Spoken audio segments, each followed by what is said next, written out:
Hello সবাইকে, কি অবস্থা সবার? কেমন আছেন? আলহামদুলিল্লাহ ভালো আছি।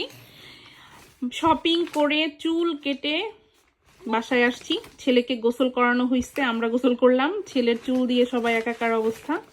যাই হোক, এই যে শপিং, সবাইকে কি দেখাবো, দেখানোর আগেই সে বের করে সব একদম প্যাকেটও ছিঁড়ে ফেলছে। এই যে সো কি কিনলাম একটু শেয়ার করি আপনাদের সাথে।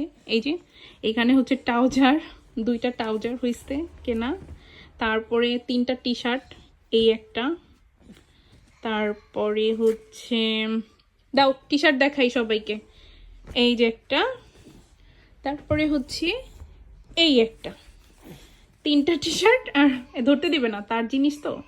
এখন সে একা একা বের করলো ব্যাগ থেকে, বের করে ব্যাগটা ছিঁড়ে ফেলছে। এখন সে এগুলা নিয়ে যায়, কাউকে ধরতে দিচ্ছে না। আচ্ছা পাপা, সবাইকে একটু হাই দিয়ে দাও তো। মাম্মি, মাম্মি একটু হাই দাও, নাহলে